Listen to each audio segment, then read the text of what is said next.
On va y venir avec Ulysse Gosset qui est avec nous, Alain Duhamel qui reste aussi avec nous.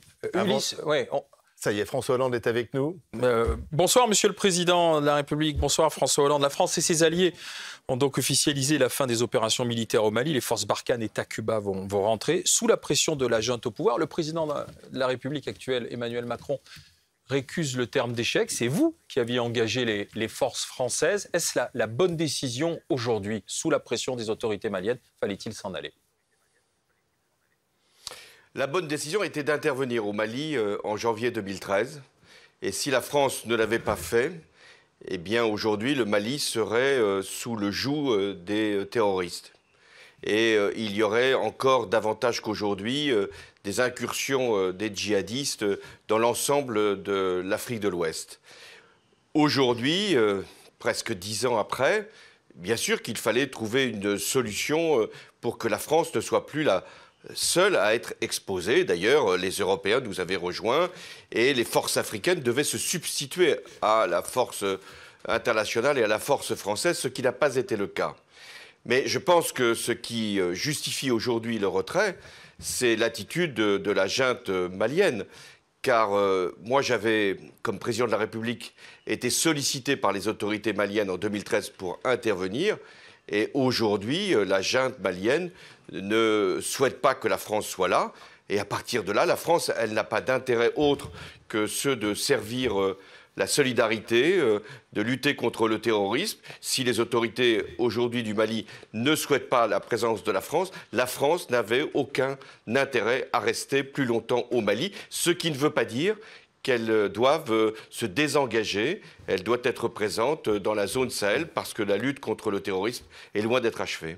L'opposition parle d'échec. Emmanuel Macron récuse ce terme. Et vous ? Non, je crois que ce serait rentrer dans un jeu politique que de dire qu'il y a eu échec. Il y a eu des réussites militaires exceptionnelles. Et moi, je veux saluer les soldats qui ont combattu et qui combattent encore dans la zone du Sahel. Je veux avoir une pensée pour les 53 qui sont morts, pour les nombreux qui ont été blessés. Sans cette force française, sans leur sacrifice, eh bien, je l'ai dit, le Mali serait aujourd'hui sous le joug des terroristes.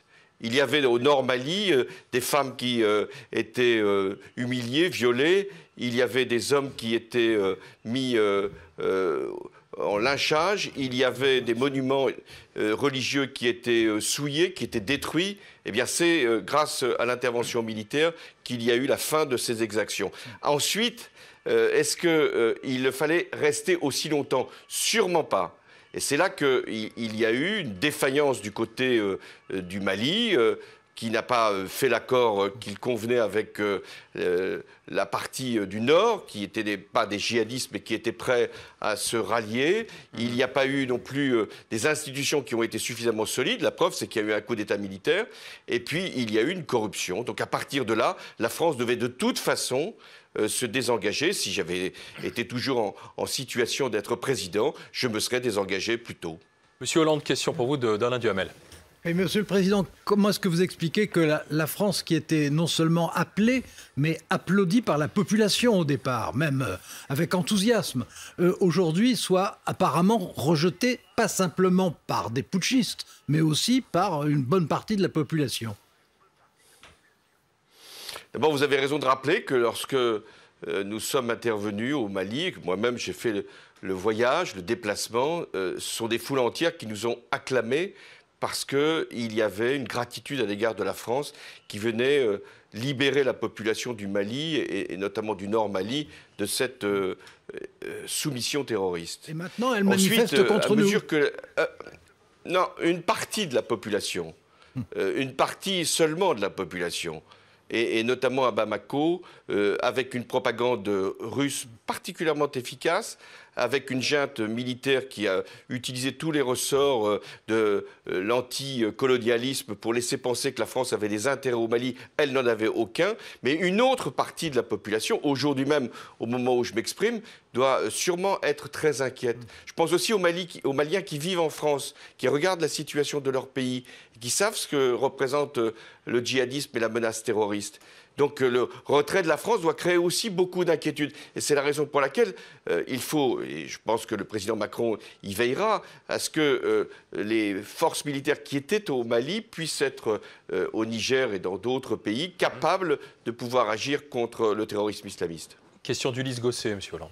Oui, bonsoir Monsieur le Président. Une question personnelle et une question plus politique. Personnellement, tout le monde se souvient de ce 11 janvier 2013, lorsque vous avez déclaré à Bamako, effectivement sous les applaudissements de la foule, c'est le plus beau jour de ma vie politique. Alors aujourd'hui, quel est votre sentiment alors que l'on quitte le Mali? Et puis, question plus politique, est-ce que la France est en train de perdre l'Afrique?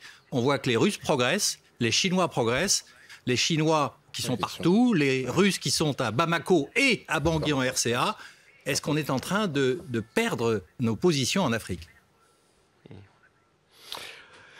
Alors d'abord, ce n'était pas le 11 janvier. Le 11 janvier, c'est le moment où je prends la décision. C'était un mois plus tard, lorsque, grâce à l'intervention des militaires français, il y a eu la libération de Tombouctou et de l'ensemble des villes du Nord Mali. Je suis allé à Bamako et j'ai vu ces foules rassemblées et qui disaient « Vive la France !» et c'était un honneur, une fierté que de représenter la France ce jour-là.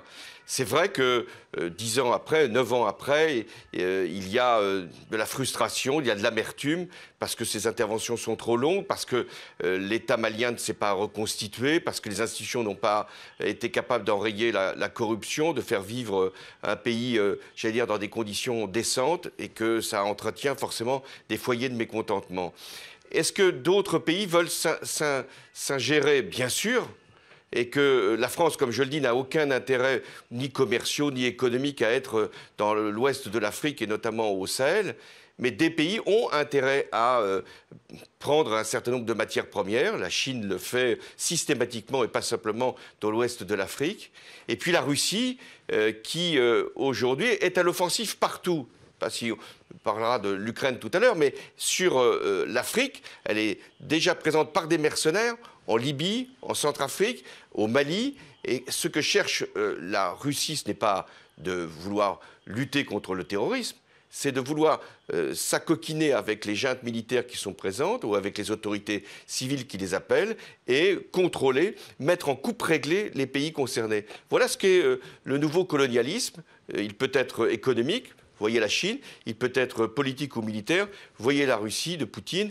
Eh bien, nous, la France, l'Europe, parce que la France veut travailler avec l'Europe, et moi je l'ai toujours souhaité, et je pense que c'est encore l'intention d'Emmanuel Macron, eh bien nous devons être présents en Afrique, non pas pour servir je ne sais quelle cause, non pas pour imposer notre système, mais pour être en soutien du développement de l'Afrique, parce que l'Afrique est liée à l'Europe, et si l'on veut éviter des mouvements migratoires, et il peut y en avoir, eh bien je crois que nous aurions tout intérêt à assurer la sécurité et également le développement de l'Afrique. Alain Duhamel. Mais concrètement maintenant, ça va être encore beaucoup plus difficile.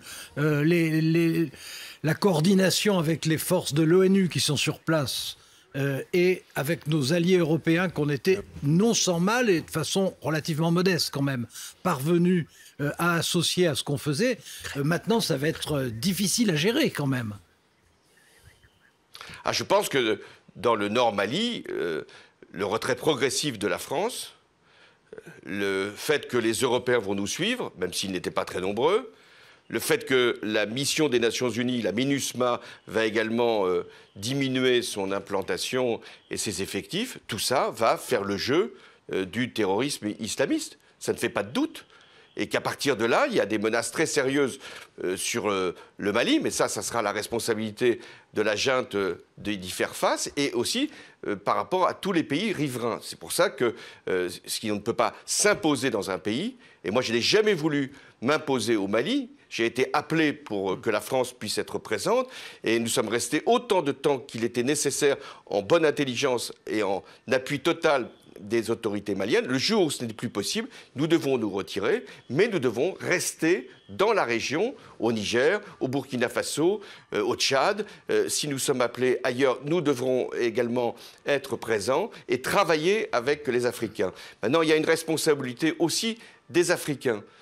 S'ils ne veulent pas que des forces étrangères viennent assurer leur sécurité, il faut que ces pays-là fassent l'effort avec nous nécessaires pour équiper leurs forces militaires et pour assurer une vie digne à la population. Mais Monsieur le Président, vous évoquiez l'Ukraine il y a un instant. Ulysse Gosset a une question à ce propos. Oui, François Hollande. Emmanuel Macron était à Moscou pour entamer un dialogue avec Vladimir Poutine. Est-ce que vous trouvez que cette mission, finalement, est un succès? Et est-ce qu'on s'engage vers la désescalade? Et puis surtout, est-ce que vous redoutez, vous aussi, une intervention russe en Ukraine et une guerre en Europe? Il faut toujours dialoguer. Je l'ai fait moi-même avec Vladimir Poutine pendant bonne partie de mon mandat. J'y ai passé des nuits entières pour négocier, notamment sur l'Ukraine. Mais avec Vladimir Poutine, il faut négocier en position de force. Il faut imposer un certain nombre de conditions. Dialoguer pour dialoguer n'a pas de sens. Et on le voit bien en ce moment. Vladimir Poutine souffle le chaud et le froid, dit qu'il va retirer des troupes, mais on sait qu'il les renforce. Par ailleurs, le Parlement russe, la Douma, vient de demander que les républiques séparatistes puissent être reconnues par la Russie. Donc il y a cette tentation d'aller le plus loin possible dans le rapport de force. Vladimir Poutine ne comprend que, non pas l'usage de la force, mais la menace de la force. Lui l'utilise à chaque fois, encore aujourd'hui. Et oui, effectivement, l'hypothèse de la guerre n'est pas une hypothèse qui peut être écartée. C'est possible. Mais il faut, face à cette menace-là, montrer que nous sommes déterminés, nous sommes prêts, effectivement, à ce qu'il y ait des conditions qui marquent la sécurité, y compris pour les Russes. C'est-à-dire, il n'est pas question que l'Ukraine rentre dans l'OTAN, mais par ailleurs, il est tout à fait nécessaire que les pays européens, membres de l'Union européenne, qui veulent rentrer dans l'OTAN, puissent le faire. Et à partir de là, il faut que Vladimir Poutine comprenne bien qu'il y a une Europe qui peut être unie et des États-Unis qui peuvent être effectivement des garants de la sécurité du continent européen. Et face à Vladimir Poutine, il faut être déterminé. L'idée que l'on pourra lui obtenir des concessions simplement en faisant le voyage vers Moscou, eh bien, me paraît être une totale illusion. Et est-ce qu'il faut menacer Poutine d'intervention? Est-ce que la France pourrait intervenir s'il y avait une intervention russe en Ukraine? Est-ce qu'on est prêt à faire la guerre pour défendre l'Ukraine et sa souveraineté? La France ne doit pas évoquer la guerre. C'est toujours Vladimir Poutine qui en parle de la guerre. Encore récemment, par la voix de son ministre des Affaires étrangères. Nous sommes une puissance de paix. Nous devons toujours rechercher la paix. Mais il est vrai que s'il devait y avoir une intervention russe en Ukraine, eh bien, à ce moment-là, il y aurait nécessairement une réaction d'un certain nombre de pays qui aiderait l'Ukraine à faire face. Mais je crois que nous devons surtout montrer que Vladimir Poutine aurait beaucoup à perdre à intervenir s'il devait intervenir. Mais si vous voulez, mon point de vue, c'est que Vladimir Poutine ne veut pas intervenir. Il veut menacer d'intervenir pour obtenir le maximum de gains, y compris territoriaux, en Ukraine. D'où la demande de reconnaissance des républiques séparatistes. Ce qu'il veut, il a le temps long, Vladimir Poutine. Il n'est pas comme nous dans les démocraties où nous avons des élections qui viennent, où nous avons des dirigeants qui changent. Lui, Vladimir Poutine, il est là depuis longtemps. Il sait qu'il sera là encore pour longtemps. Donc il n'est pas pressé. Il va essayer d'obtenir le maximum de gains sans, heureusement, faire la guerre. Donc nous devons être face à lui totalement déterminé et dans un rapport de force qui ne lui laisse pas espérer que nous serons timides ou irrésolus face à ces menaces. François Hollande, merci. Pas de questions sur la campagne présidentielle, parce qu'il n'y aura pas de mélange des genres. Hein. Nous sommes bien d'accord ce soir. Oui, j'aurai à m'exprimer plus tard là-dessus et il y aura matière.